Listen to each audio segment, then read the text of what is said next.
श्रीमङ्गलमूर्ति मोरया। भगवती श्री जगदम्बा माता की जय। श्री सद्गुरुनाथ महाराज की जय। अवधूत चिंतन श्री गुरुदेव दत्त। पुंडलीक वरदा हरि विठ्ठल।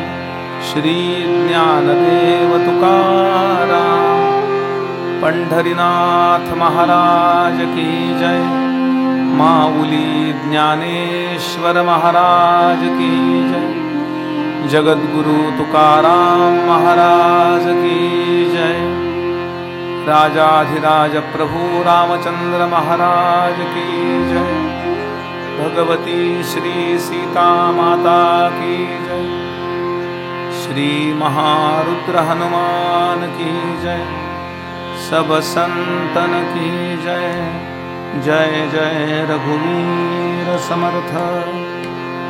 श्री राम जय जय राम। श्री राम श्री राम जय जय राम।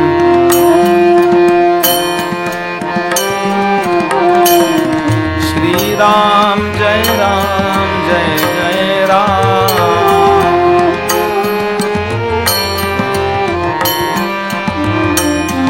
श्री राम जय जय राम।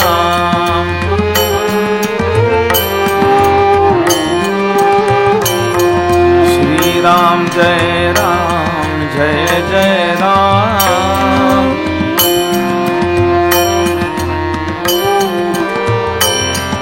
श्री राम जय जय राम।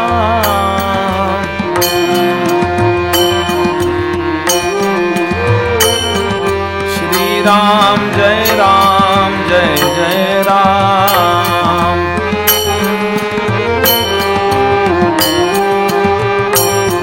श्री राम जय जय राम।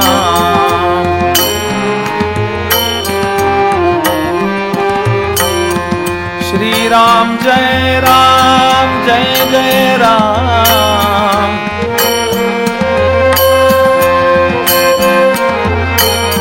श्री राम जय जय राम।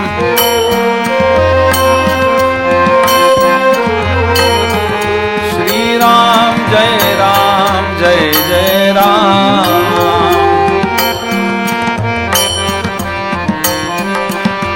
राम श्री राम जय जय राम।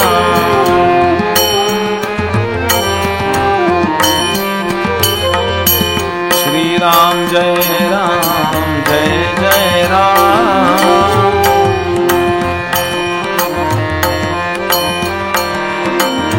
श्री राम जय जय राम।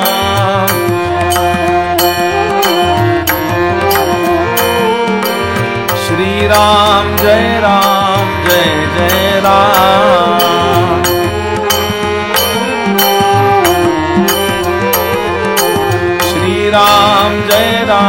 जय राम।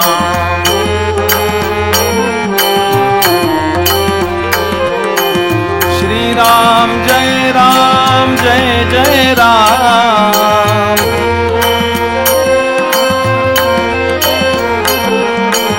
श्री राम जय जय राम। श्री राम श्री राम जय जय राम।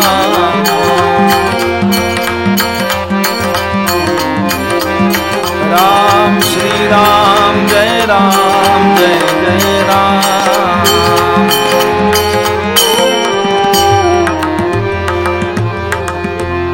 राजाधिराज प्रभु रामचंद्र भगवान की जय। जय जय रघुवीर समर्थ। गणाधीश जो ईश सर्वा गुणांचा। मूळारंभ आरंभ नमो शारदा गमो पंथ अनंतया राघवाचा पूर्णवैराग्य जाचे वसिष्ठा परिज्ञान योगेश्वराचे कवी वाल्मिका नमस्कार माझा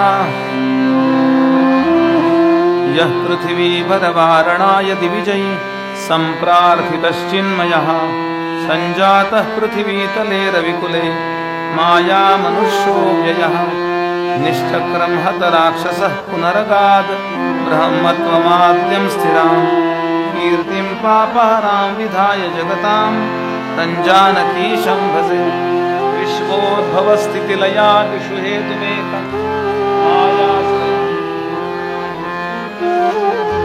आनन्दसान्द्रममलं निजबोधरूपं सीतापतिं विदिततत्त्वमहं नमामि धीरं धीरं धरित्रीं पदकमलमुखन्याससत्पीडयन्तं निष्काणैर्नाशयन्तं निखिलकलिमलन्तालिजैः कङ्कणानां गायन्तं राम रामेत्यतिरतिरभसै राघवं संस्मरन्तं संगीताचार्यवर्यं कपिकुलतिलकं मारुतिं नौमि वीरं कल्याणानां निधानं पावनं पावनानां पाथेयं यन्मुमुक्षो सपदि परपदप्राप्तये प्रस्थितस्य विश्रामस्थानमेकं कविवरवचसां जीवनं सज्जनानां बीजं धर्मद्रुमस्य प्रभवतु भवतां भूतये रामनाम भवानी शंकरौ वन्दे श्रद्धा विश्वासरूपिणौ याभ्यां विना न पश्यन्ति सिद्धाः स्वान्तस्थमीश्वरम्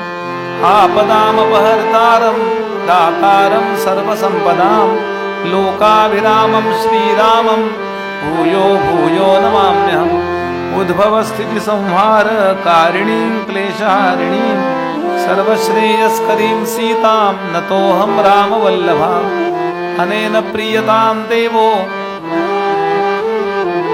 श्रीरामचन्द्रः पूर्वेषाम् अस्माकं कुलदैवतम् श्रोता वक्ता श्रीराम समर्थ श्रीराम समर्थ जय जय रघुवीर समर्थ श्रीराम जय राम श्रीराम जय राम जय जय राम श्रीराम जय राम जय जय राम।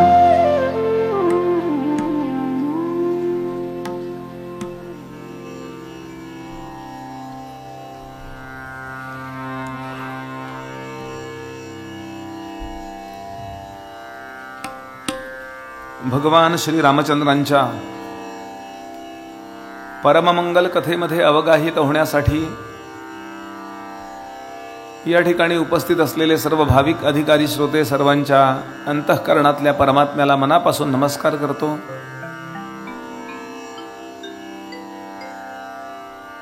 भगवंताची कृपा आपल्यावरती व्हावी याकरता प्रामाणिकपणे प्रयत्न करणारे जे धार्मिक सज्जन बसले असतील त्यांना वेगळा नमस्कार करतो।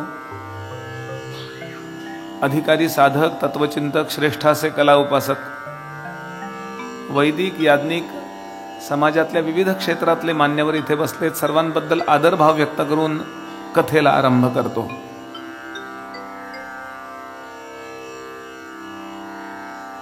ज्याला असं वाटतं की आपल्या जीवनामध्ये प्रारब्धाने येणाऱ्या प्रसंगावरती आपण शरण न जाता मात करून पलीकडे जावं त्यानं सातत्यानं अध्यात्म श्रवण करीत राहावं। आपल्याला ज्या प्रेरणा मिळतात ते आपण जे ऐकतो त्यातून मिळत असतात। सामान्याची कथा आपण ऐकली तर त्या कथांच्या प्रेरणा सामान्य असतात आणि भगवंताच्या आपण कथा ऐकल्या तर त्या असामान्य प्रेरणा आपल्याला मिळतात। आपली शक्ती सगळ्या अर्थानं अनंत पटीनं वाढते आणि या सगळ्या शक्तिमानांच्या कथा असतात।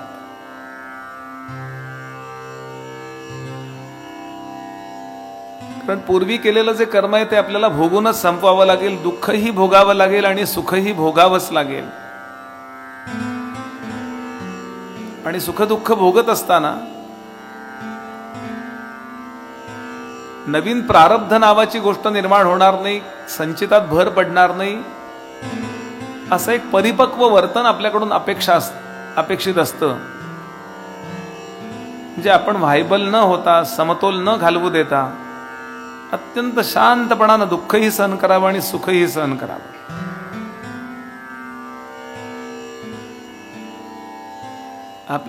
आपलं जीवन म्हणजे एक,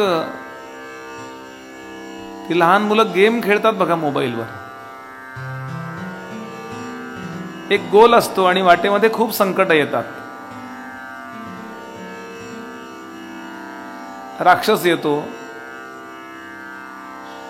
मग आपल्याला वेपन्स मिळतात कुठेतरी, मग आपण त्या राक्षसाची लढायचं, मग राजकन्या मिळते, मग तिच्याशी लग्न करायचं. अनेक प्रकारे अगदी सेम तसं आपलं चरित्र आहे, जीवन आहे.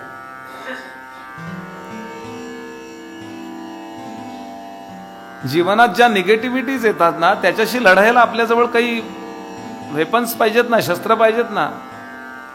आणि ही सूक्ष्मातली जी प्रतिकार क्षमता असते,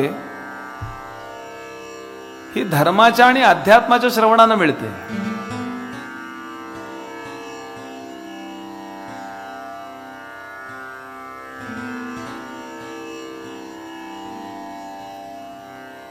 बघा, आपण जुनी चरित्र काढून, अगदी ज्ञानोबा तुकोबा तर आहेतच, पण अगदी बॅरिस्टर सावरकरांसारखे लोक आहेत की त्यांना या प्रेरणा पुराणातून मिळाल्या.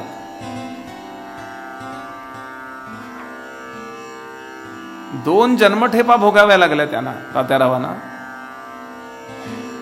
तुरुंगामध्ये इतके वर्ष राहावं लागलं आणि आजही तो कोलू ठेवलेला आहे की तेल काढण्याकरता तो कोलू फिरवावा लागत असे. वाटीवर तेल कमी निघालं, बो इतकं किलो निघालं पाहिजे, इतकं लिटर निघालं पाहिजे ते तेल, शेंगदाण्याचं म्हणा, जे काय असेल ते, करडईचं. वाटीभर कमी निघालं तर त्या दिवशी जेवायला नाही तात्यारावांना. आढाबेडी, दंडाबेडी, हात असे बांधायचे आणि आपण जसा एखादा शर्ट खुंटीला टांगून ठेवतो असं माणसाला खुंटीला टांगून ठेवायचा. खाली जेव्हा उतरवायचं तेव्हा असा हात करता यायचा नाही. या ज्या वेदना झाल्या, या सहन करायला त्यांच्याजवळ शक्ती कुठली होती? तात्याराव म्हणाले, लहानपणी मी हरिश्चंद्र ऐकला होता. या कथा ऐकल्या की आपल्या चित्ताला एक पीळ बसतो की जीवनात वाईट कमी जास्त होणारच आहे, मला याच्यावर मात करून पलीकडे जायचं, दॅट्स इट. हारणार बिरणार नाहीये मी. काय कथा आहे हो रामांची. एक एक एक एक गोष्ट सुद्धा आपल्याला आयुष्यभर रडायला कमी आहे. राज्याभिषेक ठरला होता, आम्हाला वनात जावं लागलं हो, असा रडत. मी वनात गेलो, माझे वडील गेले हो, असा रडत. माझी बायको पण पळवली होती. मी गेलो असतो पण वाटेत इतका मोठा समुद्र होतो, माझे मित्र नाही, काही माझ्याकडे नाही. आहे की नाही बघा. एक गोष्ट आपल्याला आयुष्यभर रडायला पुरेशी आहे. न दैन्यत्वन्न पलायनम, दीनपणा पण नाही आणि पळून जाणं पण नाही, मात करून पलीकडे जाईन मी. म्हणून समर्थ म्हणाले, भजाया जनी पाहता राम येकू, करी बाण येकू, मुखी शब्द येकू, क्रिया पाहता उद्धरे सर्व लोकू, धरा जानकी नायकाचा विवेकू. बस दोन चरित्रांतकरणात साठवा, श्री रामचरित्र आणि श्रीकृष्ण चरित्र. परिणाम असा होतो की अरे संकटाशी क्षुल्लक वाटायला लागतात. आणि हे तरुणांनी ऐकलं पाहिजे. आपण तर ऐकलं पाहिजेच, वयोवृद्ध लोकांनी ऐका, आपण त्या लोकांनी ऐकलं पाहिजे जे आता स्ट्रगल करतात. दुर्दैवानं हे सगळं मायथॉलॉजीत आपण टाकून दिलंय. मायथॉलॉजी म्हणजे घडलेलं नाहीये, कल्पित आहे. त्याला मिथ शब्द आहे ना. ऍक्च्युअली ही मायथॉलॉजी आहे का खरं घडलंय? खरं घडलेलं आहे. पण तुमच्या स्वतःच्या संस्कृतीवरची निष्ठा जावी याकरता इंग्रजांनी अशा पद्धतीने आपल्याला ब्रेन वॉश केला. वॉश म्हणणे, वॉश करण्यात स्वच्छता असते. डर्टी करून टाकला आपला ब्रेन. आणि त्यामुळे आपल्या जवळची जी सगळ्या अर्थानं कार्यक्षमता वाढवणारी म्हणून जी काही व्यवस्था होती ना, ती आपण उद्ध्वस्त करून टाकली. आज किती तरुण वर्ग या अभ्यासात आहे बोला. युट्यूबवर एखादी गोष्ट डाउनलोड करून बघणं याला काही फारसं हे नाहीये. कथा कीर्तनामध्ये सम्मिलित होणं, जसं आपण एखाद्या कोर्स करतो एखादा, तसा 7 दिवसाचा हा रामायणाचा कोर्स, महाभारताचा कोर्स, एक प्राथमिक कोर्स, एक डिटेल कोर्स आणि एक अजून व्हेरी डिटेल, असे अभ्यास आपण केले पाहिजेत. म्हणजे आपल्या भारताला पुन्हा जगाचा गुरु होण्याकरता क्षमता वाढेल. जगद्गुरु होता ना राष्ट्र आपलं. आणि त्या रामायणातल्या अशा वळणावर आपण येऊन पोहोचलो जिथे भक्तीची कथा येते, शबरीची कथा येते. जवळपास 80 वर्ष वाट पाहणारी ही स्त्री, 96 वर्षाची जवळपास झालेली, हिनं रामांचा स्वागत केलं. रामांचं काय त्यानं खायला प्यायला दिलं, रामांची थोडी चर्चा केली, महत्वाचा निरोप दिला की सुग्रीवाशी मैत्री करा आणि सीता सुरक्षित आहे. जारुषमुख पर्वती, शबरी म्हणतीये, जा ऋष्यमुख पर्वती राजा सुग्रीव साह्य होईल, राजा सुग्रीव साह्य होईल, कष्टी तोही आहे, उभयतांचे कार्य सिद्धी जाईल. तुमच्या उभयांचे कार्य सिद्धी जाईल म्हणून तुम्ही त्याच्याशी मैत्री करा, असा निरोप गुरुजींनी मला 80 वर्षापूर्वी दिलाय. ठीक आहे. आणि यानंतर प्रवासाला आरंभ झाला. पुन्हा पहिल्यासारखे रामराय सीतेची आठवण काढून रुदन करू लागले. डोळ्यात पाणी आहे. आणि अशा स्थितीमध्ये पंपा सरोवराचं दर्शन घेतलं आणि प्रभू दक्षिण भारताला आरंभ जिथून झाला तसा महाराष्ट्रापासूनच धरला जातो. महाराष्ट्र दक्षिण भारतातच येतो.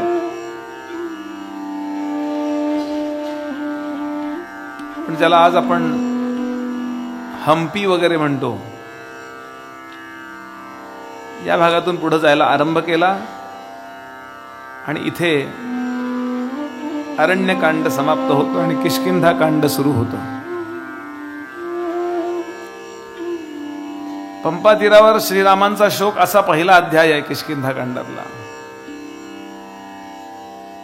पर्वताचं मुख असं ऋषीसारखं दिसतं लांबनं पाहिलं तर पर्वताकडे. आजही तो पर्वत आहे म्हणून ऋष्यमुख पर्वत. ऋषीचं मुख असं पूर्णच्या पूर्ण कडा जो आहे तो असा. आणि या ऋषमुख पर्वतावरती सुग्रीव राहतोय. एक मोजके त्याचे मंत्री, जांबुवान त्याच्या बरोबर आहे, काही मोजके सेवक मंडळी, वानर मंडळी त्याच्या बरोबर आहेत. विशेष म्हणजे त्याच्याबरोबर हनुमंत होते. हा तिथे का राहत होता?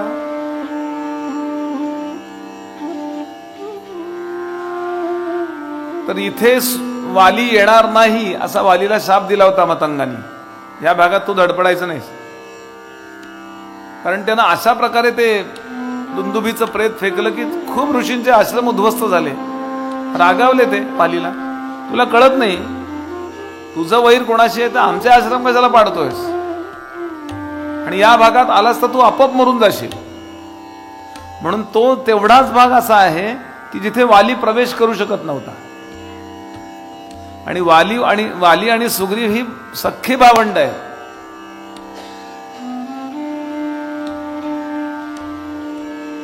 ती कथा पुढे येणार आहे.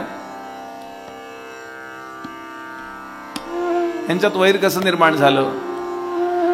अहो, सुग्रीवाच्या मागे वाली लागल्यानंतर सुग्रीव सगळे जग फिरून आला होता असा उल्लेख येतो इथे. घाबरून, आणि तो तिथे राहतोय आणि कायम घाबरलेल्याच अवस्थेत. सुग्रीव सज्जन होता बर का, पण उतावळा होता आणि घाबरट होता. सज्जन खूप आहे. पण त्यानं पाहिलं वरनं, अरे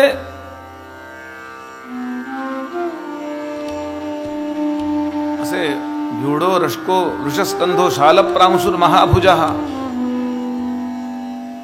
असे जबरदस्त तब्येत असणारे दोन तरुण, धनुष्याला खांद्याला धनुष्य, पाठीला बाणांचा भाता, वल्कल धारण केलेली म्हणलं तर साधू वाटतायत, म्हणलं तर महावीर वाटतायत.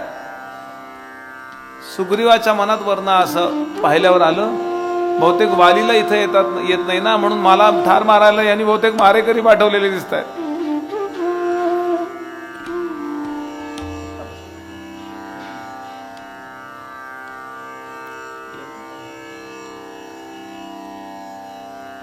आणि त्यांनी हनुमंताला सांगितलं, हनुमंता, बहुतेक वालींनी मारेकरी पाठवलेत, ते बघ, त्यांचं चालणं बघ, ते फार जबरदस्त पराक्रमी दिसत आहेत. असं वरून पाहिलं. हनुमंत म्हणाले, सुग्रीवा, ते कदाचित आपले मित्रही होऊ शकतात. प्रत्येक वेळेला तुझ्या डोक्यात वालीच का असतो रे?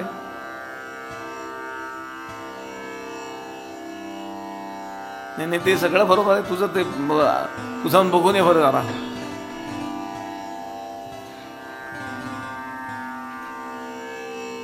हनुमंत सुग्रीवाबरोबर आहे एवढी एक बाजू जर सुग्रीवाची लक्षात घेतली तर बाकी काही असायची गरज नाही. हनुमंत ज्याच्या बाजूने असतात त्याचा नेहमी विजय होतो. हनुमंत विजयाची देवता आहे, लक्षात ठेवा. सुग्रीव हा सूर्यपुत्र आहे आणि वाली हा इंद्रपुत्र आहे रामायणात. सूर्यपुत्र सुग्रीवाचा विजय झाला कारण हनुमंत त्याच्याबरोबर होते. महाभारतात बरोबर विरुद्ध आहे. इंद्रपुत्र आहे अर्जुन आणि सूर्यपुत्र आहे कर्ण. अर्जुनाच्या रथावर हनुमंत बसले, इंद्रपुत्राचा या जन्मात विजय झाला. ज्याच्या बरोबर मारुती त्याचा विजय. हे लक्षातच ठेवाल. रोज काहीतरी हनुमंताचं करा. तुम्ही कुठल्याही संप्रदायाचं, असं काही प्रॉब्लेम नाही.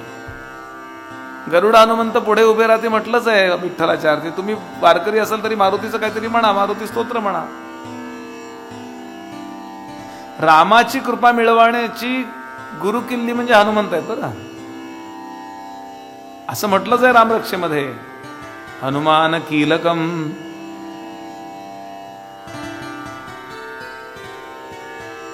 दोन वेळा अमेरिकेचे राष्ट्राध्यक्ष राहिलेले ओबामा, त्यांना विचारलं की तुम्ही संकट आल्यावर काय करता? ते म्हणले, मी हनुमंताची आठवण करतो.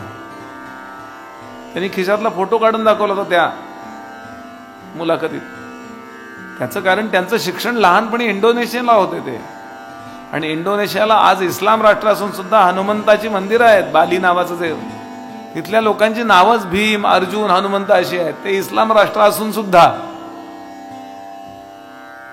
नवाज शरीफ जेव्हा पंतप्रधान झाले, 20-25 वर्षापूर्वीची गोष्ट सांगतोय, आणि ते जेव्हा त्या इंडोनेशियाला गेले की ते म्हणले की तुमच्या नोटेवरचा गणपती काढून टाका. कारण इंडोनेशियाच्या त्या नोटेवर गणपती आजही आहे बरं का. एलिफंट गॉड काढून टाका तो. दिस इज हिंदू गॉड. तेव्हा इंडोनेशियाचे प्रॉपर मुसलमान आहेत, बाटलेले नव्हे बरं, तिथले लोक.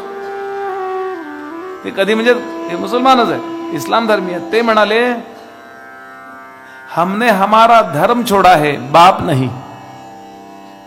आणि आजही मी गेलोय बरं कथेला, आजही त्यांनी बालीचं रक्षण केलेलं आहे. बाली नावाचं गाव आहे, आपण जाऊन या केव्हा तरी. कुवडी मंदिर आहेत तिथे. काही भांडण नाही, दंगे नाही, धोपे नाही, काही नाही, काही नाही, काही. त्यांना मर्म कळलंय, भांडण्यात आतंकवादी करण्यात काही अर्थ नाहीये. तिथे हनुमंताचं चरित्र ऐकलेलं होतं ओबामाने. मी ओबामांचं सांगतो. असं हनुमंत ही अशी देवता आहे श्रोते हो, की त्यांनी जीवनामध्ये कधी काही मागितलं नाही, फक्त दिलं. अपेक्षिलं नाही, कोणाकडनं काही हनुमंतांनी घेतलं. आठवा तुम्ही काही आठवलं तर, सुग्रीवाला राज्य दिलं, विभीषणाला राज्य दिलं, अमक्याला अमकं दिलं, तमक्याला तमकं दिलं, अयोध्येच्या लोकांना सुरक्षा दिली. हनुमंताला काय दिलं? दिलं कुठलं? ह्याच्याकडनं घेतलं उलट. दासा साह्य नारायण होय रक्षिता आपण, हा अनुभंग हनुमंता करता नाही, आमच्या तुमच्या माझ्या करताय. दासा साह्य नारायण होय रक्षिता आपण. अहो नारायणाचं रक्षण यांनी केलंय. क्षमा करा जरा थोडं, तोही रागवेल, तू काय बोलतोयस, असे हनुमंत आहेत. आणि हनुमंत निघाले आणि ब्राह्मणाच्या वेशामध्ये जाऊन रामांच्या इथे जाऊन पोहोचले. ब्राह्मणांचाच वेश का? म्हटलं करायला सोपा म्हणून.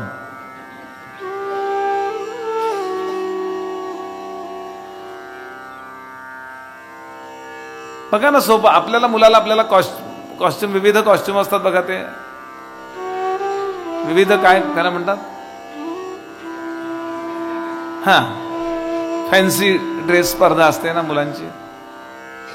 त्यात मुलांना काय अमुक करून पाठवायचं, तमुक करून पाठवायचं, नेपोलियन करून पाठवायचं, शिवाजी करून पाठवायचं. अवघड आहे की नाही? ते टोप आणा, अमका आणा, ते कपडे आणा, इस्त्री करा. ते 2 दिवसापुरते भाड्याने मिळतात, रेंटवर मिळतात. आणलं, सगळं व्यवस्थित झालं. बघितलं नव्हतं आईने. अगदी तिथं आतमध्ये जायच्या वेळेला त्यांनी पाहिलं ते शिवाजीच्या त्या सरवालीची नाडी आत गेली होती. आता कसं त्याच्यावर काय पट्टा बांधणार? अवघड आहे की नाही असं काही करायचं तर. पण आपल्या मुलाला ब्राह्मण करून पाठवायचं आहे. काही नाही, एक आडवं एक उभं भस्माचे पट्टे ओढले, हातात कमांडो दिला, जा. बरं, तुम्ही किती आरडाओरडा करा, आज सुद्धा ब्राह्मणांबद्दल लोकांचा आदर आहे की नाही बोला. निदान हा काही वाईट करू शकणार नाही एवढी तरी खात्री आहे की नाही. कुठल्याही ब्राह्मणानं कुठल्याही दक्षिणा मिळते अशा न स्विस बँकेत खातं काढले असं काही कानावर आहे का?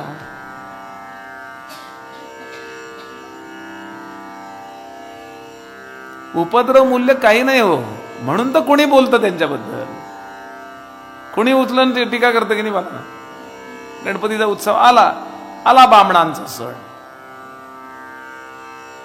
गणपती बनवणारा कारखानदार ब्राह्मण असतो, हे लाइटिंगवाले लोक ब्राह्मण असतात, फुलवाले लोक ब्राह्मण असतात, मंडप घालून देतात ते लोक ब्राह्मण असतात. बाकीचे सगळा व्यवसाय ब्राह्मणांकडे आहे का बोला? तो फक्त येऊन ते आरती करतो, एवढंच करतो की नाही तो. कुठल्याही मंडळात बघा आपण, आता या सगळ्यांचं तुम्ही दक्षिणा काढा, त्यात सगळ्यात कमी कोणाला मिळते बोल? मी कुठलं जातीवाचक वगैरे बोलत नाही, मी हे वृत्तीवाचक बोलतोय बरं. पण कोणीही उठायचं आणि सुरुवात बोलायला, बरं ते याच्याकरता ब्राह्मणांनी मोर्चा काढलाय असं कुठं आहे का? अनशन केलंय, उपोषण केलंय. अहो ब्राह्मणम भोजनम प्रिया, भोजन सोडून तो राहू शकत नाही.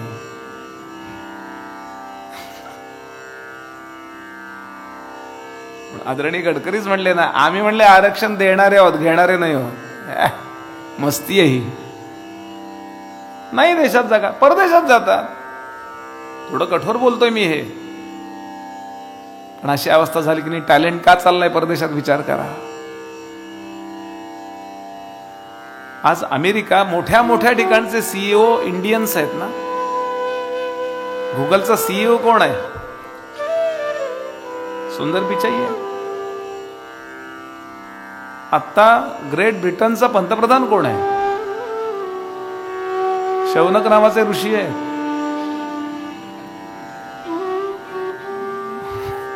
भागवतातले श्रोते. असो, ब्राह्मणाचा वेश केला. मला काहीतरी क्लिअर पाहिजे आतमध्ये, हा माझा मुद्दा आहे. एकांकी कधी नसावं. काही चुकलं त्याचं, चुकलं तर चुकलं, बरोबर आहे तर बरोबर आहे तर बरोबर. कोणाचंही असो. मला सांगा, रावणाला रामाने मारले, रावण कोण होता हो? राम कोण होते? राम मंदिराचे पुजारी कोण आहेत आज? कधीतरी आमच्या ब्राह्मणाला यांनी मारलं, काढली का रावण याची एक मोर्चा, मूक मोर्चा काढला का मोर्चा? नाही ना. का नाही काढला? रावण ब्राह्मण होता म्हणून नाही रामाने मारला त्याला, तो वाईट होता म्हणून मारला. बरं, वाईट आणि चांगले लोक सगळ्या जातीत असतात. असं काही नसतं की अमका जात चांगली अमकी वाईट, असं काही नसतं. सगळ्यात चांगली माणसं आहेत. कारण तमोगुण कुठून कधी प्रकट होईल सांगता येत नाही. आणि हा भेद शिवाजी महाराजांना कळला. हा भेद ज्याला कळतो ना त्याच्याकडनं कधी निर्णय चुकीचे घेतले जात नाही. हे खरं आजच्या राज्यकर्त्यांनी ऐकलं पाहिजे. असो, ब्राह्मणाच्या वेशात गेला आणि चर्चा सुरू झाली. रामराय बसलेत, लक्ष्मण बसलाय, हा शेजारी येऊन बसला, नमस्कार. आणि त्यांनी विचारले की तुम्ही इतके चांगले पराक्रमी आहात, तुमच्या बाहूकडे पाहिल्यानंतर ते घट्टे जे पडलेले असतात ना इथे, ते धनुष्य अडकवून अडकवून तुम्ही क्षत्रियात असं दिसतंय. हनुमंतांनी विचारलंय, मग तुम्ही या साधूच्या वेशात का फिरताय आणि तरी तुमच्या हातात शस्त्र काय आणि तुम्ही दुःखी दिसताय? इतकी सुंदर वाक्यरचना केली आहे. रामानी पहिल्याच भेटीमध्ये हनुमंताला पाहिलं, चर्चा झाली आणि राम हनुमंताकरता लट्टू झाले. अरे क्या आदमी आहे. ती स्तुती केलेली वाल्मिकी रामायणात येते. शौर्यं दाक्षम बलम धैर्यं प्राज्ञता नय साधनम विक्रमश्च प्रभावश्च हनुमती कृतालया. शौर्य, दक्षता, धैर्य, योग्य त्या वेळेला योग्य ते सुचणं, विनयशीलता, भाषेमधला बिनचूकपणा, विलक्षण विक्रम, पराक्रम,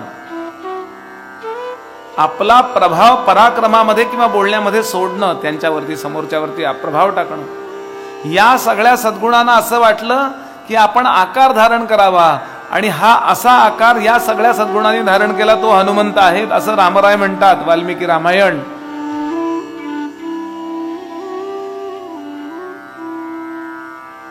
किमान 8-10 प्रकारच्या व्याकरणांचा अभ्यास केल्याशिवाय, 4ही वेदांचा यथासांग अभ्यास केल्याशिवाय ही भाषा येऊ शकत नाही.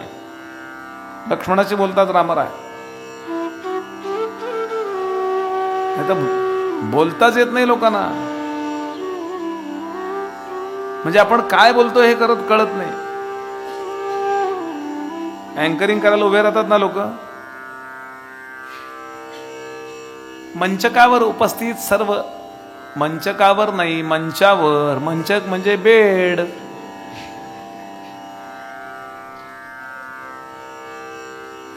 काही बोलतात.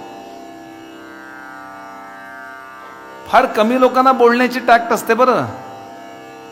काल तुम्ही बोलत होता ताई, आम्हाला असं वाटतं बातम्या देणारं कोणीतरी बोलते. मी म्हणलो कोणाला तरी, बातम्या देणारी व्यक्ती कशी अतिशय व्यवस्थित. भाषेवर संस्कार, श कधी वापरायचा, श कधी वापरायचा नाही, यात काय अर्थ नाही. या अर्थ आहे, नाही तर कशाला तसं लिहिलंय त्यांनी. ही काय कुठल्या जातीची मत्ता नाहीये की मोनोपोली नाहीये, सगळ्यांना झाला पाहिजे. एक साधा मुद्दा सांगतो मी आपल्याला. तुम्ही प्रवचनाला या, मी खून करतो, आणि तुम्ही प्रवचनाला या, मी खून करतो. काही फरक आहे का? नाही आहे. बँकेतनं परवा मला फोन आला, तुम्हाला लोणची आवश्यकता आहे का? अरे म्हणलं मला पाहिजे लोणचं. कुठलं तुमचं, आंब्याचं आहे का, लिंबाचं आहे का, मिरचीचं आहे का, मिक्स आहे? लोण लोण लोण लोणची लोणची लोणची आवश्यकता आहे का? बोलताच येत नाही.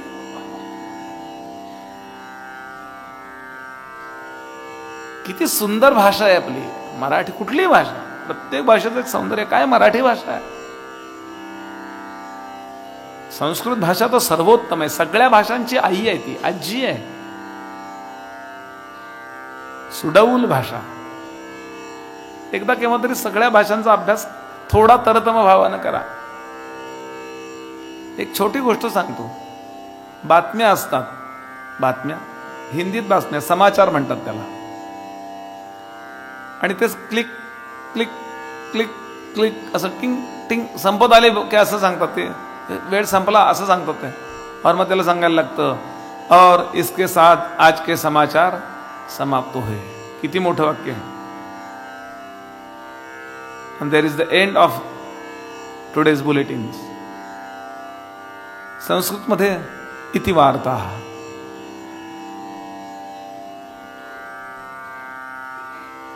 आपल्याला विशेष वाटेल, काही वर्षापूर्वी जपानच्या लोकांनी प्रयोग केलेत. आपली जी देवनागरी लिपी आहे, संस्कृतची लिपी मूळ कुठली आहे? देवनागरी. म्हणजे आपण मराठीने ती स्वीकारली आहे बरं, देवनागरी. कारण अनेक आहेत ना, असं असं वाकडं तिकडं. चायनाची भाषा वेगळी, ते काय लिहितात कुराणातलं तर कळतच नाही. दक्षिणेत गेला तर चित्रलिपी असते, ते गोल गोल गोल गोल गोल दिवाळीचे ते शेव चिवडा असतो तो असा. पण देवनागरी लिपी आपल्याला माहिती आहे. प म्हणजे असा, ट म्हणजे असा. त्यांनी तिथल्या वैज्ञानिकांनी असे काही प्रयोग केले की ट च्या आकाराची फुंकणी बनवली. म्हणजे ट म्हणजे गोल ओ ची फुंकणी कळते आपल्याला. फुंकणी फुंकता येतं ना, तर ओ ची झिरोची फुंकणी करते आपल्याला. अशी साधी फुंकणी ओ ची असते, म्हणजे त्याचा आकार कसा असतो ओ. असा ट बनवला, प बनवला, ठ बनवला. अशी सगळीच्या सगळी व्यंजनं बनवली त्यांनी. आणि इकडून विशिष्ट प्रेशरनी असा हवा फुंकली तर तिकडून ट ऐकू आला, तिकडून प ऐकू आला. आणि त्यांनी सांगितलं ही भाषा, ही लिपी सगळ्यात उत्तम आहे. म्हणून आपल्याकडे आता जनगणनेला लोक आले समजा, तर तुम्ही कुठली कुठली भाषा बोलता तर मराठी सांगा, इंग्लिश सांगा, हिंदी सांगा, पण संस्कृत सांगायला विसरू नका प्रत्येकाने. कारण आपल्या पूर्वीच्या मायबाप सरकारने डेड लँग्वेज मध्ये संस्कृत टाकून दिले. कारण संस्कृत जर आपण अभ्यास करत राहील तर आपली संस्कृती टिकून राहील ना.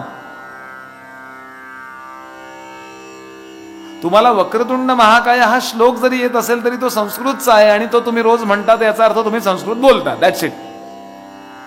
हे थोडं डेस्परेटली लक्षात ठेवाल, खूप तीव्रतेने लक्षात ठेवा की जेव्हा असे लोक येतील तेव्हा त्याला सांगा हो ही भाषा संस्कृत लिहि रे बाबा, बाकी माठ्या काही लिहू नको पण ते लिहि. याच्यात काय होईल, आपल्या पुढच्या पिढ्यांकरता ही भाषा भारतामध्ये टिकली तर ही संस्कृत मधली पुस्तकं त्यांच्याकरता कचरा होता येत, आज ती होणार नाहीत. थोडाफार अभ्यास होईल आणि कदाचित काही उगवलं तर उगवलं. शिवाजी महाराजांना उत्तम संस्कृत येते, शहाजी महाराजांना उत्तम संस्कृत येते, संभाजी महाराजांना उत्तम संस्कृत येते. त्यांनी उत्तम असे संस्कृत ग्रंथ लिहिलेत. बुधभूषण नावाचा ग्रंथ उपलब्ध आहे, आज 2च अध्याय उपलब्ध आहेत 5 पैकी. उरलेले 3 कोणाला मिळाले तर मला द्या, कारण ती कुठं तरी हरवलेत आणि त्याच्यात बरंच काही गेलंय. गुगलवर सुद्धा 2च अध्याय उपलब्ध आहेत, 2 किंवा 3 अध्याय उपलब्ध आहेत, मिसप्लेस झालेत ते. असो, तर इतकं सुंदर भाषण केलंय हनुमंतांनी. मी थोडा वेगळ्या ट्रॅकला घुसलो पण हेही आवश्यक होतं म्हणून बोललो. काय सुंदर आहे याचं बोलणं वागणं, देहबोली त्याची किती. बोलताना हातवारे करायचे असतात, डोळे, भुवया, चेहरा या सगळ्याचा उपयोग भाषेमध्ये करायचा असतो. एकही असंस्कृत उच्चार त्याच्याकडे नाही आणि आचारही त्याच्याकडे नाही. इथं खूप वेळा माईकवर बोलताना असं काहीतरी होतं बघा, एकही चुकीची देहबोली नाही आहे. खूप महान. पहिल्याच मिनिटाला राम लट्टू झाले त्याचे. आणि विशेष म्हणजे रामाने यानंतर उत्तर दिली आहेत ती पाहिल्यावर हनुमंताने आपलं जीवन रामानं वाहून टाकलं. ते म्हणतात ना, जुळणं ठेवून व्हावं लागतं ते आयुष्य. हनुमंतांनी सांगितलं अयोध्येमध्ये जे रघुवंशाचं राज्य आहे तिथे महान राजे होऊन गेले. त्यांचं नाव दशरथ महाराज. त्यांचे आम्ही पुत्र आहोत. माझं नाव राम आणि माझा रामचंद्र आणि माझा भाऊ लक्ष्मण. पितृवचन पालन करण्याकरता आम्ही वनामध्ये आलो होतो आणि 13 वर्ष चांगली गेली. पण पंचवटीला राहत असताना दक्षिणेतल्या कोणी रावण नावाच्या एका राक्षसाने माझी पत्नी पळवून नेलेली आहे आणि म्हणून मी तिच्या शोधामध्ये निघालोय. तर मला अनेक लोकांनी मार्गदर्शन केलं की तुम्ही सुग्रीवाशी मैत्री करा, म्हणजे तुम्हाला जानकीचा शोध लागेल आणि सुग्रीवाला पण मदत करा, त्याच्याही तोही संकटात असे. म्हणून सुग्रीवाच्या शोधामध्ये आम्ही निघालो आहोत. असं असं असं असं. अरे लगेच हनुमंताने आपलं रूप बदललं. सांगितलं मी सुग्रीवाचा मंत्रीच आहे, मी तुम्हाला घेऊन जातो, इथेच थांबा. या दोघांना आनंद झाला की आपण सुग्रीवाच्या शोधामध्ये आलोय आणि सुग्रीवाचा मंत्री आपल्याला भेटला, अजून काय पाहिजे. फास्ट कामं होतात.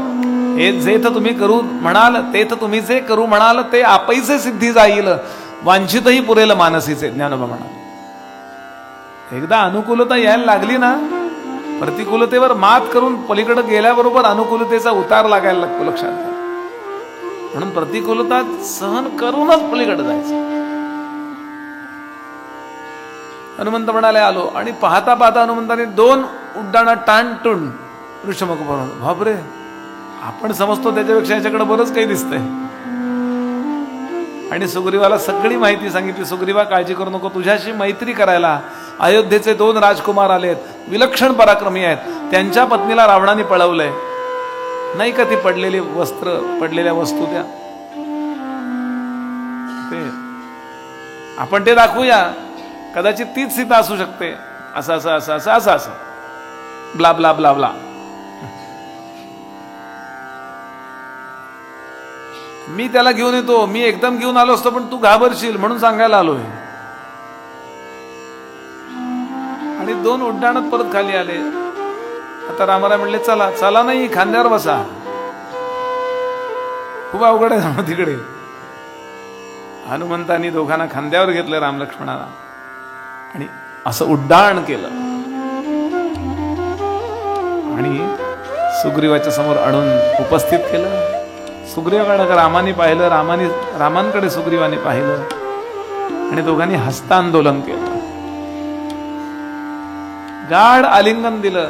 आजपासून मी तुझा मित्र आणि तू माझा मित्र, असं म्हणायला लागले. हनुमंत म्हणले थांबा जरा,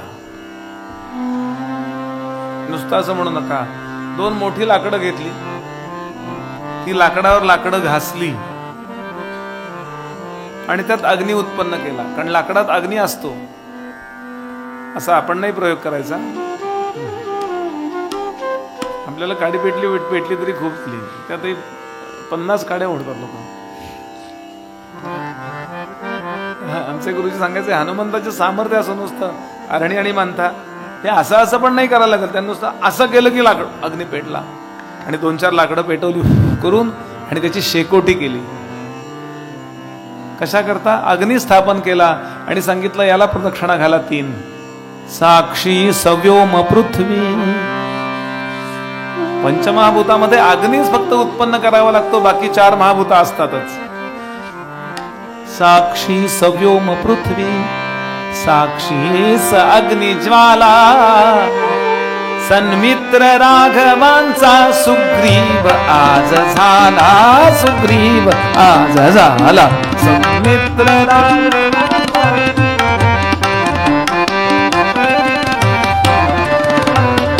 रामा तुझ्या परी मी वनवास भोगत आहे, हनुमत मुखे तुला ते साध्यंत ज्ञात आहे. दुःखीच साह्य होतो दुःखात दुःखिताला, सन्मित्र राघवांचा सुग्रीव आज झाला, सुग्रीव आज झाला. सन्मित्र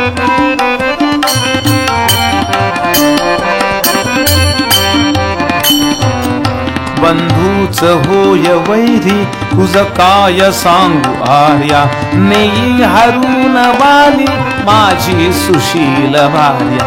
वाली सराघवात्या तू धाड रौरवाला, सन्मित्र राघवांचा सुग्रीव आज झाला, सुग्रीव आज झाला.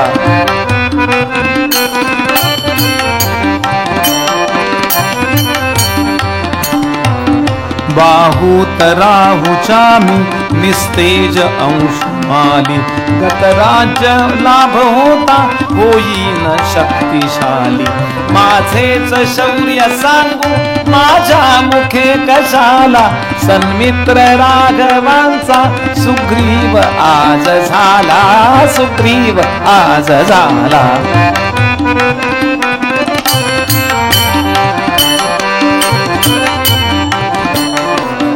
होता फिरून माझे ते सैन्य वानरांचे होतील लाख शत्रू त्या दुष्ट रावणाचे ते लंघितील सिंधू खडतील शैलमाला सन्मित्र राघवांचा सुग्रीव आज झाला सुग्रीव आज झाला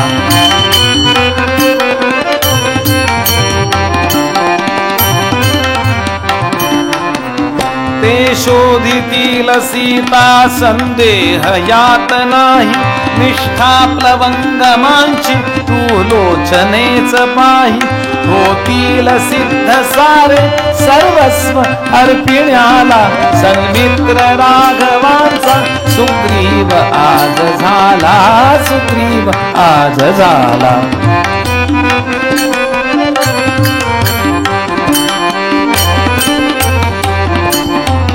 झालेच सख्य रामा देतो करी कराते आता कशास भ्यावे कोणा भयंकराते तू सिद्ध हो क्षमेंद्रा वाली समारण्याला सन्मित्र राघवांचा सुग्रीव आज झाला सुग्रीव आज झाला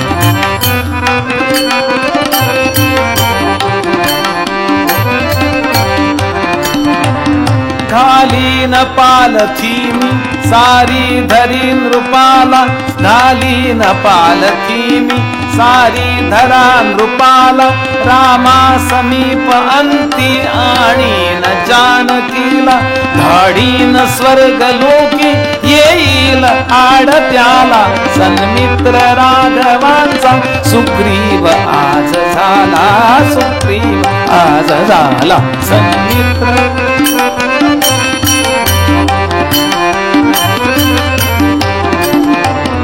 हनुमान नील ऐका मंत्री तुम्ही न माझे सुग्रीव एक मंत्री हे रामचंद्र राजे आज्ञा प्रमाण यांची आता मला तुम्हाला सन्मित्र राघवांचा सुग्रीव आज झाला सुग्रीव आज झाला सन्मित्र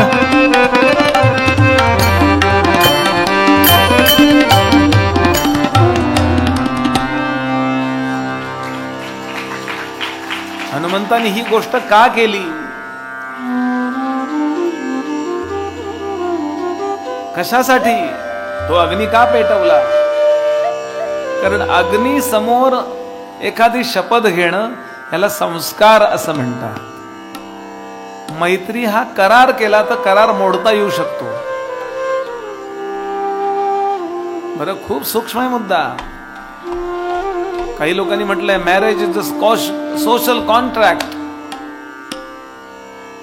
सामाजिक करार आहे आमचे लोक सांगतात नाही marriage is not only social contract that is त्याला संस्कार म्हटले आपल्या लोकांनी विवाह हा 16 संस्कारात आहे करार मोडता येतो संस्कार पुसता येत नाही हो म्हणून आपल्याकडे डिवोर्सला शब्द नाही आहे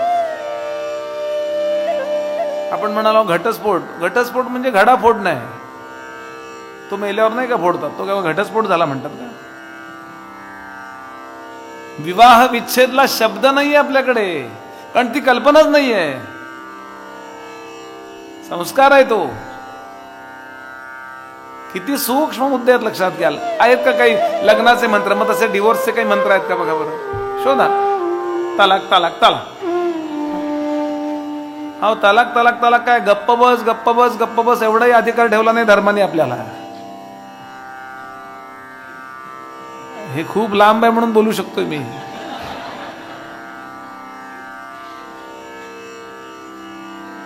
खूप सूक्ष्म आहे सगळं आपल्याकडे करार मोडाय करताच करायचा असतो म्हणूनच करार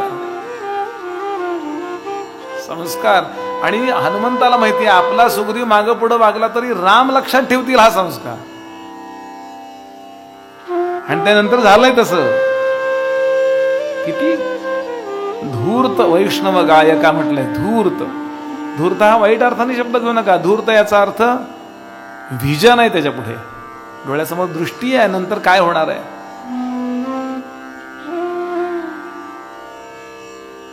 आणि आता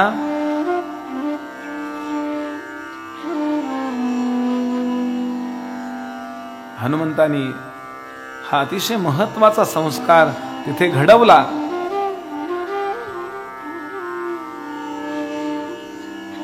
ऋषमुखात तू हनुमान गत्वातम मलयम गिरीम. राजा रामाला आणि लक्ष्मणाला घेऊन आला तो. आणि आता गप्पा सुरू झाल्या. काय काय काय काय झालं. सुग्रीवानी 2 टाळ्या वाजवल्या. 2 टाळ्या वाजवल्यावर 2-4 वानरं पळत आली. काय अमक्या ठिकाणी ठेवलेली ती पुरचुंडी घेऊन ये. एका स्त्रीनी वरून जाताना एक आपल्या अंगावरच्या उत्तरीयामध्ये काही दागिने बांधून टाकले होते, ते तसंच बांधून ठेवले, ते घेऊन ये. घेऊन आला.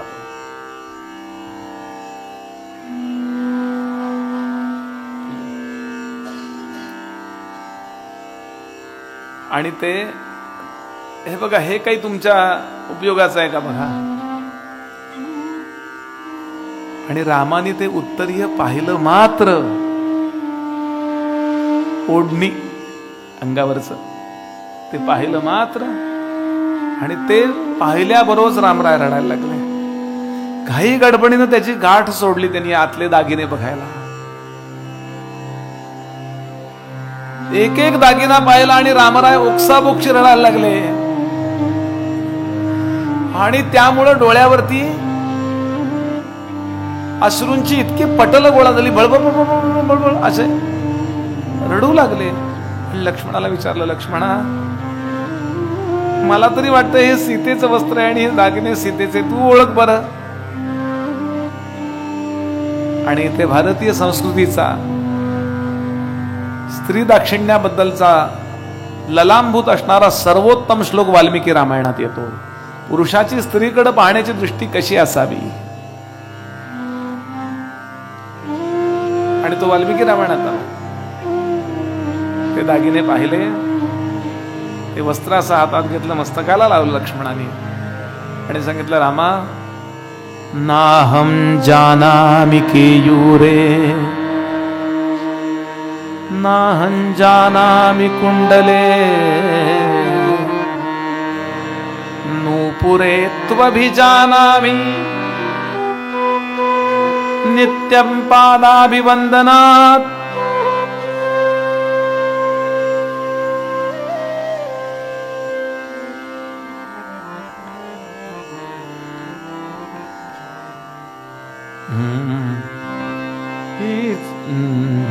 हीच राघवा हीच पैंजणे, हीच राघवा हीच पैंजणे, हीच लेवुनी विहरत होती. जो कंस हीच लेवुनी विहरत होती, वहिनी माझी भयान राणी, भयान राणी, भयान राणी. हीच राघवा हीच पैंजणे, हीच राघवा हीच पैंजणे. होय होय दादा, नाहं जानामि केयूरे.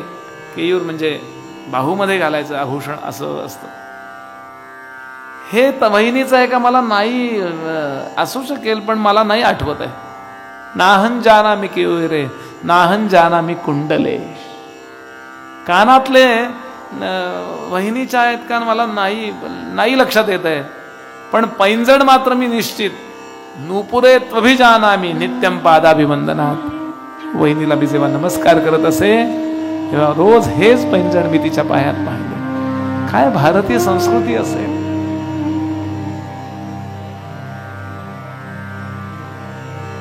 अजून काय वेगळा पुरावा पाहिजे भारतीय संस्कृतीच्या चारित्र्याचा? आणि ही कल्पना केलेली नाहीये कोणी कालिदासांसारख्या कोणी. या कल्पना उदात्त असतात, चांगल्या असतात, संस्कृती आपल्याला शिकवणाऱ्या असतात. आणि हे वाल्मिकींनी घडलेलं लिहिलंय. याचा अर्थ त्याला अजिबात ओळखताच आलं नसतं असं नाही. त्याने खूप बुद्धीला ताण दिला, ओळखलं असतं, पण इतकं त्यांनी लक्षात राहण्यासारखं बहिणीकडे पाहिलेलं नव्हतं. घूर घूर के देखना जिसको बोलते हैं. काय लक्ष्मण उंचीवर उभे आहे हो, काय सीतादेवी ज्या चारित्र्याच्या उंचीवर उभी आहे, काय रामांचं चरित्र. आणि खूप रडले राम इथे उदाशी बाळगून. कुठं असशील ग जानकी, कशी असशील? आणि लक्षात आलं की आता महत्वाची ड्युटी आहे आपल्याला. शोक करायला नंतर वेळ आहे. आणि सुग्रीवाला विचारलं, बाबा रे तुझ्या बाबतीत काय काय घडलं सांग. आणि यांनी सांगायला आरंभ केला. रामा, मी आणि माझा भाऊ वाली अत्यंत प्रेमाने एकत्र राहत होतो. वाली थोरला भाऊ आहे, मी धाकटा आहे. सगळं काही व्यवस्थित होतं. पण वालीचा एक मित्र होता, माझ्या दादाचा एक मित्र होता, त्याचं नाव मायावी.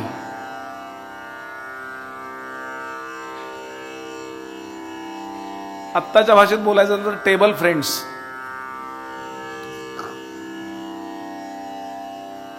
असेच एक दिवस बसले होते, शब्द वापरत नाही, कुठं बसले होते, आणि दोघांनाही ते जे काय घेतलं होतं ते परिणाम करायला लागलं. आणि तो मायावी शिव्या द्यायला लागला त्याला, माझ्या भावाला. मी पण होतो, पण मी शुद्धीत होतो. आणि झाली लठ्ठालठ्ठी दोघांची सुरू झाली. टेबल फोडायला सुरुवात झाली. त्यांचं ते उद्ध्वस्त होईल म्हणून बाहेर आले. आणि छातीवर छात्या आपटतायत, बुक्क्या मारतायत, मारामाऱ्या करतायत. आणि वाली अफाट ताकदीचा होता. इंद्रपुत्र आहे ना तो, अफाट ताकदीचा. असं पण कोणीतरी सांगितलं की वालीच्या समोर जो उभा राहायचा त्यातली अर्धी शक्ती आपण वालीमध्ये ट्रान्सफर व्हायची, डाटा अर्धा. घरवाली नाही, नुसतं वाली म्हणलोय मी.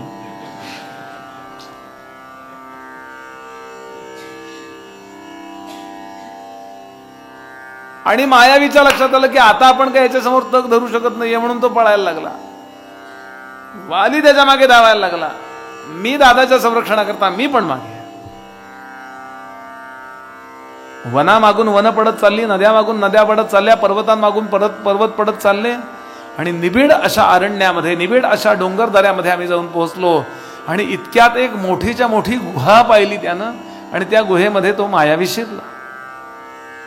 खूप मोठ्या गुहा असतात त्या अमेरिकेत वगैरे, मी असं ऐकलं, मी गेलो नाही आहे अजून त्या भागात.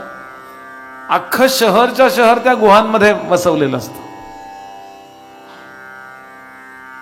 असं अख्खं गाव आतमध्ये. छोटीशी गुहा नव्हे, 2-4 माणसं बसतील एवढी. आणि आतमध्ये तो शिरला. मी पण आज शिरलो. आता खूप इकडे एक रस्ता, इकडे एक रस्ता, इकडे एक रस्ता. आजही ते आहेत ना, दगडाच्या बनलेल्या. जेव्हा केव्हा तो लाव्हा रस आला वरती,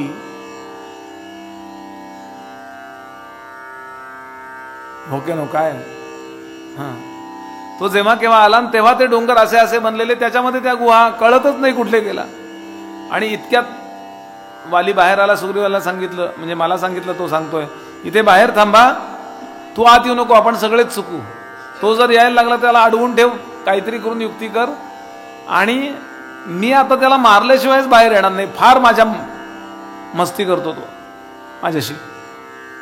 आणि यदा कदाचित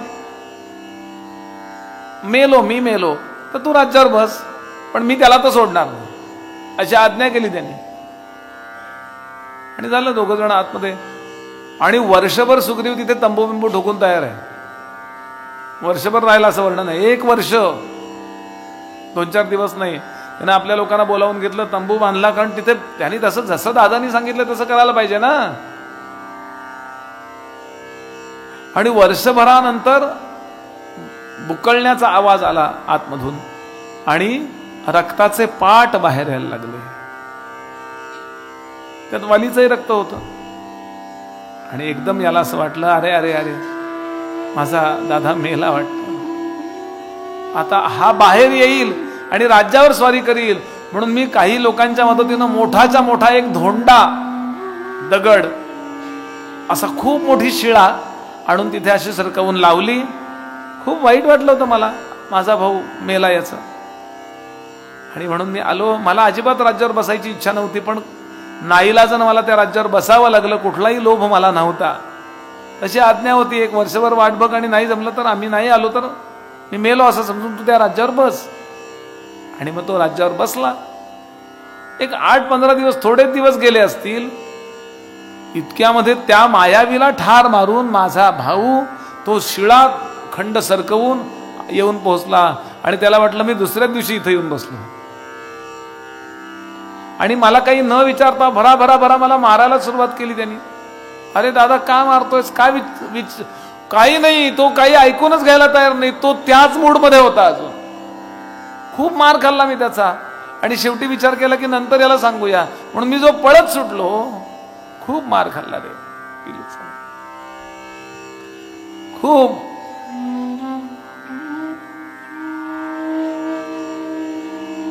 आणि माझ्या बरोबर येऊ इच्छिणारी माझी पत्नी रुमा, त्या रुमाला सुद्धा वालीने आपल्या जनानखान्यामध्ये कोंडलं. माझ्या पत्नीचं अपहरण केलं. राज्य मला नकोच आहे थोर. इतके वर्ष मी त्याच्या हाताखालीच होतो ना सेनापती म्हणून. असं झालंय रे रामा. आणि आता मी मरावं याकरता तो प्रयत्न करतोय. मला या जगात जगू सुद्धा देत नाहीये. असा माझा काही अपराध नव्हता रे. रामांचे नेत्र पाणावले. समर्थ म्हणाले, दुसऱ्याच्या दुःखे दुखवे, परसंतोषे सुखी व्हावे, अवघेची सुखी असावे ऐसी वासना. ह्या जगात कोणी दुःखी असावं असं संतांना साधूना कधी वाटत नाही. रामाना याचा जास्त राग आला. राज्याचा आहेच आहे, त्याही पेक्षा पत्नीचं अपहरण. खूप वाईट वाटलं. कारण समदुःखी आहेत ते. दुःखाचं फिलिंग जे असतं ना, त्याचा नेमका स्तर असतो ना, तो त्यालाच कळतो जो त्यातनं गेलाय. अतिशय वाईट वाटलंय रामाला. राम म्हणाले, काळजी करू नको, मी त्या वालीला संपवतो. सुग्रीव म्हणाला, पण जमेल ना तुला? आणि इथे रामांच्या परीक्षा बघितल्याचा अध्याय येतात. 12-13 असे 2 अध्याय रामांच्या परीक्षा बघितल्या. हे मोठे मोठे उंच असे मोठे मोठे तालवृक्ष आहेत ना, असा वाली गदा गदा हलवतो आणि पाडतो आणि यानी मारामारी करतो राक्षसांची. मोठेच्या मोठे उंच नारळाचे 4-5 नारळाची झाडे करतो तालवृक्ष. जमेल का तुला? बघ बरं ह्यातलं काही जमेल का? रामाने फक्त 1 बाण सोडला आणि ओळी नसणारे 7 तालवृक्ष काढून टाकले, कापून टाकले. हा थोडं थोडं जमतंय हा तुला. जीवाचा अशीच समस्या आहे हो. त्याचा देव सोडून सगळ्यावर भरोसा असतो बघा. देवाला विचारतो तो, जमेल ना माझे प्रॉब्लेम दूर करायला तुला? अजून एक सांगतो म्हणाले, दुंदुभी नावाच्या महाभयंकर अशा इतक्या मोठ्या दैत्याला वालीनी असं धोबी पछाड डाव, म्हणजे जसे असे कपडे धुतात ना, म्हणजे पूर्वी धुवायचं ना आपण, आता ते फक्त फुल्ली ऑटोमॅटिक. आता शक्ती लागते ती कपडे सोडवायला. पिढे एकमेकांच्या मध्ये असे असे झालेले असतात. पण पूर्वीचा आठवा मला, ते विनोद नाही करायचा. असा त्या दुंदुभी नावाच्या महाभयंकर दैत्याला, म्हणजे किती मोठं हे आहे ना, या असे 10-12 बिल्डिंग ओळीनं, आणि त्याला धरून पायाला धरून धपा धपा धपा धपा पडला आणि मारला. आणि तो उंच येऊन पडला इथे, त्या आश्रमांवर पडला म्हणून तो शाप झाला. तर तुला तो देह हालतोय का बघ. ते अजून पडलेलंच आहे, खूप वर्ष झाली याला. त्यातला मांस सगळं संपलंय, नुसता तो स्केलेटो सांगाडा शिल्लक आहे. बघ बरं. रामानी आपल्या जवळच्या विद्येने फक्त आपल्या पायाच्या अंगठ्याने तिथं गेले राम, आणि फक्त एक लाथ मारतो ना फुटबॉलला अशी, ते सुद्धा फार जोरात नाही, फक्त पायाच्या अंगठ्याने असं आणि उंच उडाला तो आणि लांब जाऊन पडला. सुग्रीव म्हणला, अरे पण त्यातलं मांसाचं वजन कमी झालंय ना, त्यामुळे वजन कमीच होतं याचं. काय सुग्रीव असेल, कारण वालीचं सामर्थ्य त्यांनी पाहिलेलं आहे. ठीक आहे, कसं काय करायचं, काही नाही म्हणले, तू नेहमीप्रमाणे तुमच्याकडे जी पद्धत आहे, मल्लयुद्धाला आव्हान दे, मी इथे आड उभा राहतो आणि योग्य वेळेला मी बाण सोडतो. कारण आपण जर युद्धाला गेलो तर हजारो लाखो वानर येतील ना, त्यांना हाकनाक मारावं लागेल ना फुकटचं.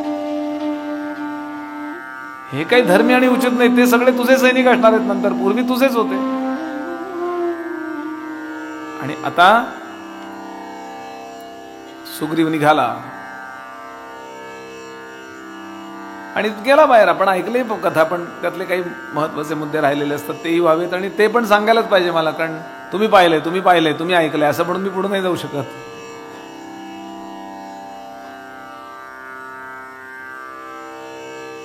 बाली बाहराव ऐकलंय, पण आठवलं असेल.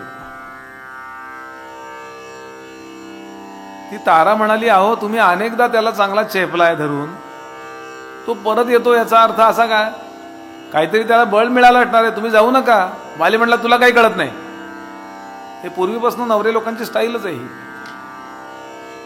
म्हणून मेला लक्षात ठेवा. नंतर त्यांनी स्वतःच सांगितलं, मी माझ्या पत्नीचं ऐकलं नाही म्हणून माझी अवस्था झाली.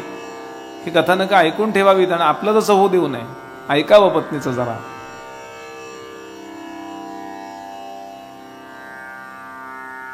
आला बाहेर आणि झमका झमकी सुरू झाली त्यांची. तुमच्या भागातला शब्द आहे झमका झमकी, झोंबा झोंबी. मल्लयुद्ध दोघं करतात, पण बाकीची वानर आता ते भाऊ भाऊ आपण कशाला त्या भानगडीत पडा, म्हणून ते लांब आहेत. आणि खूप हे झालं. आता सुग्रीव पाहतो की अरे हा बाण मारेल, तू बाण का मारत नाही, हा बाणच मारत नाही. खूप वेळ अगदी आता अशा स्थितीला येऊन पोहोचला की सुग्रीवाची मान मोडणार. सुग्रीवाने पटकन सोडून घेतली मान आणि सुग्रीव पळायला लागला. सुग्रीवाचं एक वैशिष्ट्य आहे, लक्षात ठेवाल, की तो पळायला लागला की कोणाला ऐकत नाही. मॅरेथॉन. वाली खूप पराक्रमी आहे, पण पळण्याच्या बाबतीत तो सो दुसरा आहे. पहिला सुग्रीव पळून असा आला रामरायांच्या इथे. काय प्रभू, याला पाठिंबा देणं म्हणतात का?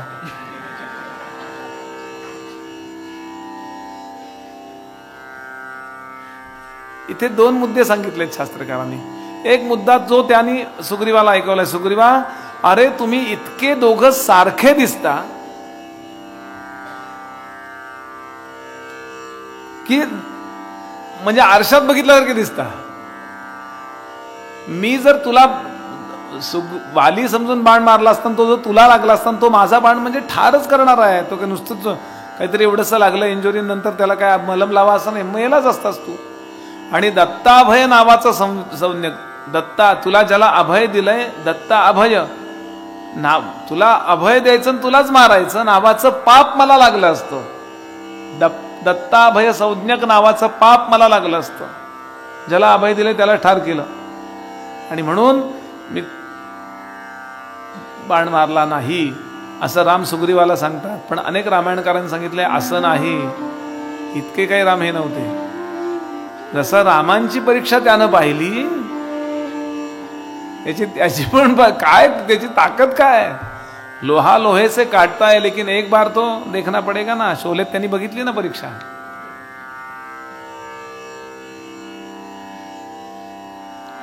हे लक्षात ठेवाल, मी गंमत नाही करत आहे. भगवंत सुद्धा आपल्यावरती कृपा करण्यापूर्वी आपल्यावर संकट टाकून आपली परीक्षा बघत असतो. दोन परीक्षा असतात त्यामध्ये. एक आपल्या झगडण्याची ताकद किती आहे, एक मुद्दा, आणि तरीही देवाबद्दल आपल्या चित्तात अश्रद्धा निर्माण होत नाही ना, ही दुसरी परीक्षा. दोन परीक्षा असतात. समर्थांनी याकरता मनाचा श्लोक लिहिला आहे, सदा सर्वदा देव सन्निध आहे. आपल्या जवळच आहे, पण कृपाळूपणे अल्पधारिष्ट पाहे. अल्पधारिष्ट पाहतो, त्याचा अल्प असतं पण आपला जीव जातो. सुखानंद आनंद कैवल्यदानी नुपेक्षी कदा राम दासाभिमानी. जय जय. जरा व्यवस्थित जय जय. बस काय तुम्ही जागे आहेत तरी मला मध्ये मध्ये चेक करावं लागतं.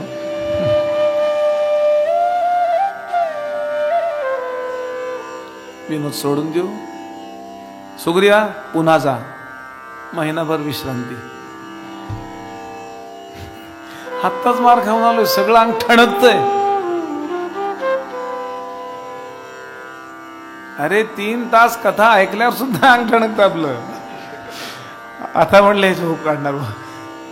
मला खरं सांगा, या 5-6 दिवसात झोप चांगली लागली की नाही? गंमत सोडून देत, आपल्याला सवय राहिली नाही 3-3 तास एका ठिकाणी बसायची. पण ही गोष्ट प्रूव्ह झालेली आहे की मोबाईल शिवाय, व्हॉट्सअप आणि फेसबुक शिवाय आपण 6-6 तास वेगळे राहू शकतो.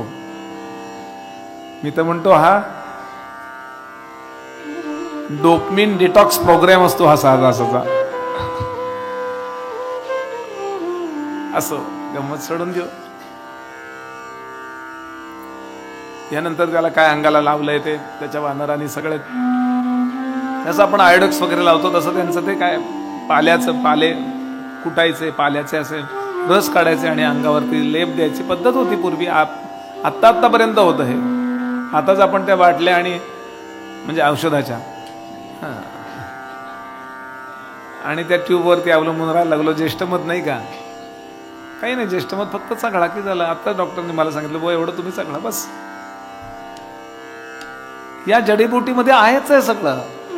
नास्ति मूलमन औषधम, असं एकही वृक्ष नाही की ज्याच्यात औषध नाही आहे. आणि या पद्धतीनं त्यानं हनुमंताने एक गंमत केली. आता जेव्हा तो पुन्हा युद्धाला निघाला, मल्ल युद्धाला, द्वंद्व युद्धाला निघाला, तेव्हा हनुमंतानी याच्या गळ्यामध्ये नागवेलीची एक माळ घातली. हे महाराज आमचे कसा करता, ती इतकी चिवट असते, काही करून ती तुटत नाही. आणि तो काही नागवेलीची माळ घालून येणार नाही आहे. ओळखायला सोपं जाईल ना रामा तुम्हाला. हा राम म्हणलं there is a point. Point आहे ते. वा. आणि गेला पुन्हा दुसऱ्यांदा, वाली बाहेर आव, वाली बाहेर आव. आता मात्र तारेनं जाऊ दिलं नाही त्याला. तारा म्हणजे वालीची पत्नी. ती म्हणाली, नाथा तुम्ही जाऊ नका, माझ्या गुप्तहेरांनी बातमी आणली. तिचे गुप्तहेर आहेत बरं.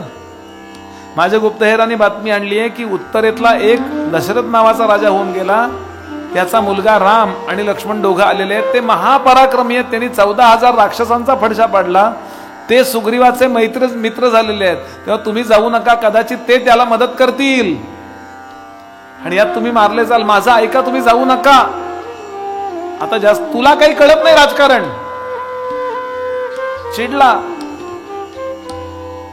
आणि एकदम उर्मटपणानं, अतिशय अहंकारी आहे वाली, लक्षात घ्या, अतिशय अहंकारी. कधी कोणाचं ऐकायचं नाही. त्यानं सांगितलं काहीतरी बोल नकोस, माझ्याही गुप्तहेरांनी बातमी आणली आहे, पण राम जे आहेत ना ते अतिशय धर्मशील आहेत, ते कशाला माझ्याशी वैर करतील. राम अन्याय करणारे नाही आहेत, माझं काय त्यांचं वाकडं आहे आणि म्हणून ते मला त्रास देतील. हे त्याचे मित्र झाले असतील. मी त्या सुग्रीवाला तर ठार करतो. हिनं पुन्हा सांगितलं की मित्राचा शत्रू हा शत्रू असतो असा न्याय सांगतो, म्हणून तुम्हाला या ठिकाणी धोका निश्चित आहे. आणि अजिबात ऐकलं नाही त्यानं. आणि येऊन पोहोचला, मारामारीला सुरुवात झाली. एक योग्य प्रसंग पाहिला, योग्य वेळ पाहिली आणि रामानी एक पराक्रमी बाण काढला, नारीच जातीचा, आणि सुसणान करून सप करून सोडला. तो वालीच्या बरगड्यामध्ये घुसला आणि वाली कोसळला.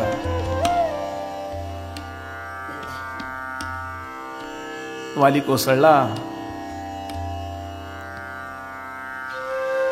सुग्रीव इतका सज्जन आहे, आतापर्यंत मारामारी करत होता, चरणाजवळ बसला आणि रडायला लागला. दादा काय झालं रे हे? त्याला त्यांनी मरावा अशी इच्छा नव्हती बरं का, फक्त माझ्यावरचा अन्याय दूर करावा एवढीच अपेक्षा, माझी पत्नी मला परत द्या. असं विभीषणाचं पण झालंय बरं,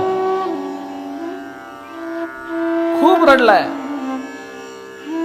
आणि रामराय लक्ष्मण येऊन उभे राहिले, तारा इकडून उभी राहिली, हनुमंत जांबुवंत, अशी गर्दी झालीये. तो पडलाय वाली असा अर्धवट रक्ताच्या थरोळ्यामध्ये आणि बाण काढण्याचा प्रयत्न करतोय. रामराय म्हणाले आता बाण निघणार नाही.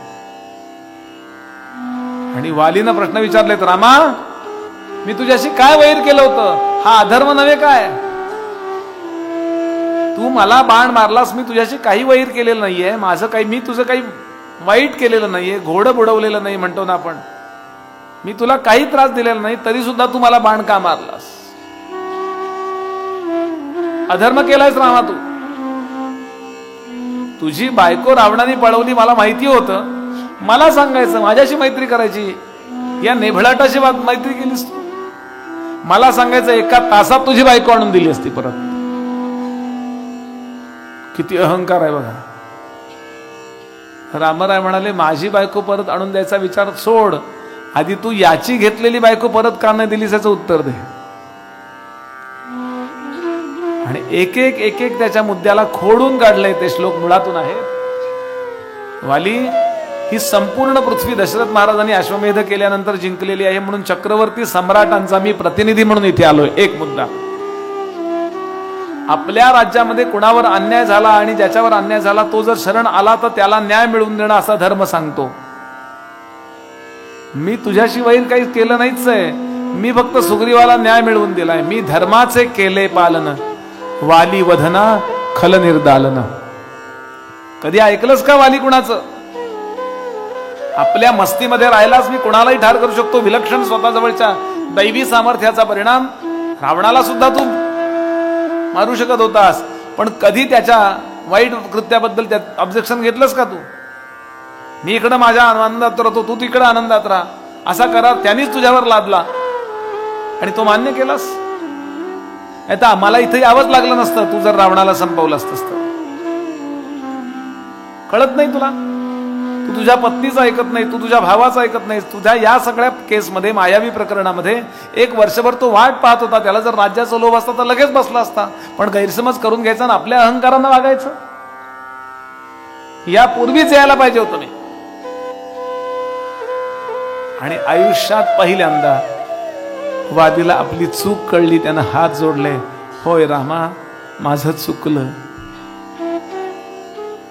रामराय लगेच म्हणाले, आता तुलसीदास सांगतो, हा बाण मी सोडलाय, त्यामुळे तो कशा पद्धतीने काढायचा मला माहिती आहे.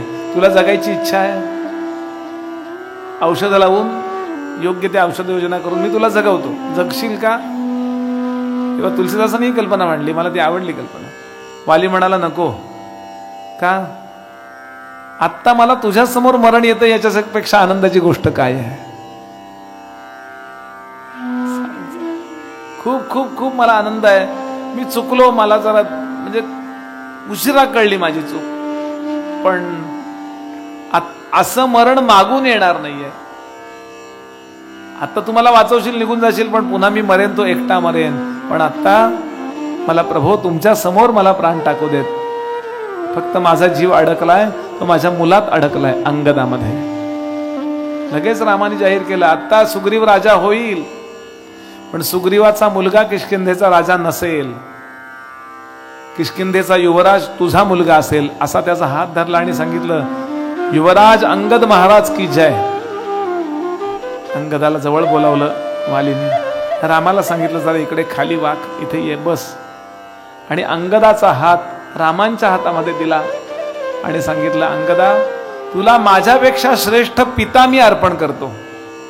आजपासून राम तुझे वडील आहेत, कधी रामांची संगती सोडू नकोस. आणि रामा माझ्या अंगदाला कधी दूर करू नकोस तुझ्या चरणापासून. मरताना का होईना या वालीनं सगळी चांगली कर्म केली आणि मग रामांच्याच मांडीवर मान टाकली. हा प्रसंग मुळातून अभ्यासला पाहिजे. का? रामांच्या चरित्रावरती आक्षेप घेणारे जे आहेत ना, त्यांना हे लक्षात येत नाही की रामांच्या उत्तरांनी वालीचं समाधान झालेलं आहे. पण जे स्वतःला वालीचे वाली समजतात आणि घरवाली समोर त्यांचं काही चालत नाही.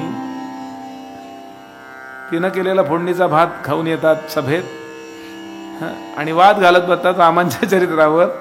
त्याने हे मूळ चरित्र अभ्यासायला पाहिजे की रामाने त्याच्या चुका लक्षात आणून दिल्यात की तू हे चुकलास, हे चुकलास, हे चुकलास, हे चुकलास, किती अराजक माजवलंस. आपल्या सख्या भावाशी असं वागायचं.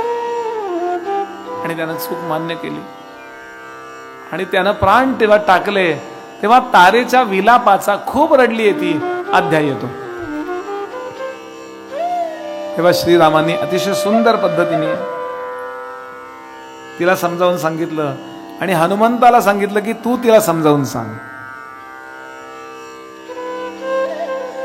रामाने इथे एक फार सुंदर मुद्दा सांगितलाय. राम म्हणाले तू कुणाकरता रडतीयस? वाली करता. म्हणजे वालीच्या आत्म्याकरता रडतीयस का देहाकरता रडतीयस? ती म्हणली म्हणजे काय? देहाकरता रडत असेल तर देह समोरच पडला आणि आत्म्याकरता रडत असेल तर आत्मा मरत नसतो. असा ब्रह्मज्ञानाचा थोडासा इथे उपदेश येतो. आणि हनुमंतांनी समजावून सांगितलं हे होणं अपेक्षित होतं आणि त्याच्या पत्नीचं तारेचं समाधान झालंय. ती सती जाणार होती पण अंगदाकरता ती थांबली. हा प्रसंग संपला. सुग्रीवाला राज्याभिषेक झाला. या सुग्रीवाच्या राज्याभिषेकाला लक्ष्मणाला पाठवलंय कारण हा राज्यात जाणार नाही ना, कुठल्याही शहरात प्रवेश नाही. वनवासी म्हणजे 14 वर्ष वनातच राहायचंय. आणि असा एकूण गोड प्रसंग हा, म्हणजे शेवट गोड करी असा प्रसंग. थोडस भजन करूया. आणि आता सुग्रीव राजा झाला.